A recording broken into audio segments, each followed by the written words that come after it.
दो तोतों की रोचक कहानी। एक समय की बात है।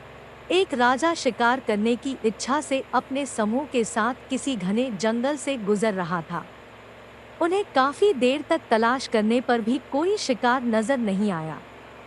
वे धीरे धीरे उस घनघोर जंगल के अंदर जाते गए। वहां उन्हें एक जगह डाकुओं के छिपने की जगह नजर आई। जैसे ही वे उसके पास पहुंचे ही थे कि वहां के एक पेड़ पर बैठा तोता बोलने लगा, पकड़ो पकड़ो, एक राजा आ रहा है। राजा के पास बहुत सारा कीमती सामान है। जल्दी आओ, इन्हें जाने मत दो, लूट लो। तोते की आवाज कानों पर पड़ते ही सभी डाकू राजा की ओर दौड़ने लगे। डाकुओं को अपनी तरफ तेजी से आते देखकर राजा और उसके सैनिक भी अपनी जान बचाकर भागे। वे तब तक नहीं रुके जब तक भागते भागते डाकुओं से कई कोस दूर निकल नहीं गए। सामने एक बड़ा सा पेड़ देखकर सब वहां रुके। कुछ देर आराम का सोचकर उस पेड़ के नीचे पहुंचे। जैसे ही पेड़ के पास पहुंचे कि उस पेड़ पर बैठा एक दूसरा तोता बोल पड़ा, पधारिए राजन, हमारे साधु महात्मा की कुटिया में आपका स्वागत है।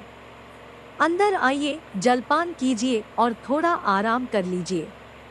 तोते की इस बात को सुनकर राजा और उनके लोगों को बड़ी हैरानी हुई और वो सोचने लगे कि एक ही जाति के होने के बावजूद दोनों तोतों का व्यवहार इतना ज्यादा भिन्न कैसे हो सकता है। राजा बिल्कुल भी इस बात को समझ नहीं पाया।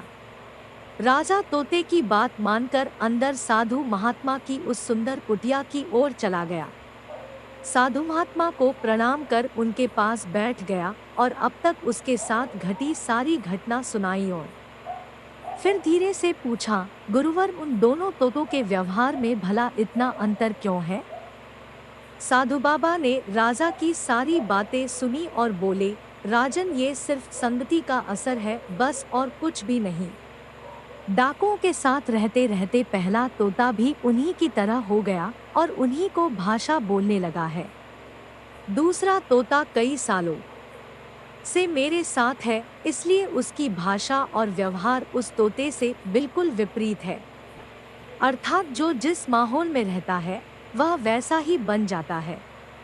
कहने का अर्थ है कि मूर्ख भी विद्वानों के साथ रहकर विद्वानों जैसा बर्ताव करने लगता है, और अगर विद्वान भी मूर्खों के संगत में ज्यादा समय बिताता है तो उसके अंदर भी मूर्खों वाले गुण आ ही जाते हैं।